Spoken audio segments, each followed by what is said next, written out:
Setiap hewan sudah dibekali insting tersendiri dalam berburu. Begitu pula lumba-lumba dan paus bergigi yang punya kemampuan spasial, yaitu memanfaatkan ekolokasi biosonar ketika berburu mangsa di laut dalam.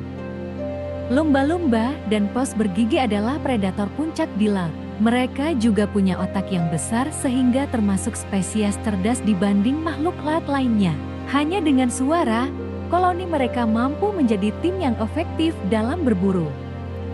Sebuah studi baru di jurnal Science menjelaskan bahwa paus bergigi membuat sumber suara dari hidung yang digerakkan oleh udara. Suara ini disebut vocal fry atau suara terendah.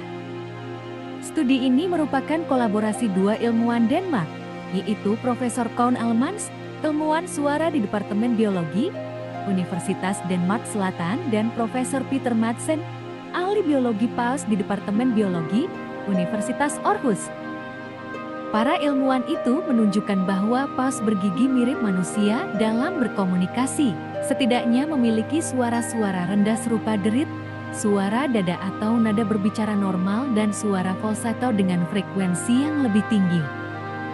Kim Kardashian, Katy Perry, dan Scarlett Johansson adalah orang-orang terkenal yang menggunakan suara ini vocal fry, kata Profesor Alemans seperti dikutip dalam jurnal Science, Jumat 24 Maret tahun 2023. Untuk diketahui, paus bergigi menyelam sedalam 2000 meter.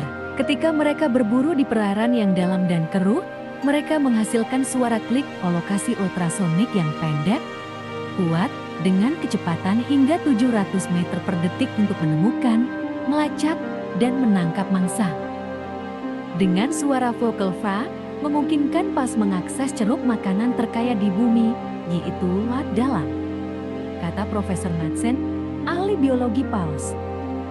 Sedangkan jenis paus bergigi ada 73 jenis, antara lain paus sperma, paus orca atau paus pembunuh, paus beluga, paus hidung botol, dan paus pilot. Walaupun begitu, fungsi gigi pada paus bergigi bukan untuk mengunyah mangsa seperti fungsi gigi pada umumnya. Gigi paus berfungsi untuk menangkap mangsanya tersebut dan mangsanya akan ditelan bulat-bulat.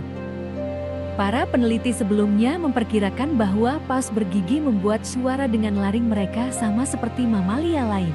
Tetapi dalam studi baru, tim peneliti Denmark telah mengungkap bahwa paus bergigi mengembangkan sistem produksi suara yang digerakkan oleh udara di hidung mereka. Evolusi telah memindahkan suara dari trakea ke hidung. Hal itu memungkinkan tekanan suara yang jauh lebih tinggi hingga 5 kali lipat dari yang dapat dihasilkan oleh pemain trompet tanpa merusak jaringan paru-paru, kata Madsen. Ia berasumsi, bisa jadi itu adalah suara paling keras dari hewan manapun di planet bumi. Saat melakukan ekolokasi, paus bergigi menekan udara di hidungnya melewati struktur di dalam tubuhnya yang disebut bibir fonik.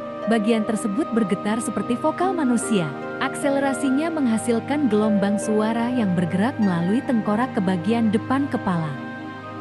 Selain ekolokasi, paus bergigi juga membuat suara kompleks lain untuk berkomunikasi dengan kawanan mereka. Hal itu juga dilakukan oleh paus pembunuh dan paus pilot. Mereka membuat panggilan yang sangat kompleks seperti dialek manusia, kata Madsen. Dalam studi mereka, para peneliti membutuhkan waktu hampir 10 tahun untuk mengumpulkan dan menganalisis semua data yang telah dikumpulkan. Salah satu sumber data adalah video bibir fonik sebagai sumber suara yang dihasilkan lumba-lumba maupun hewan liar di alam.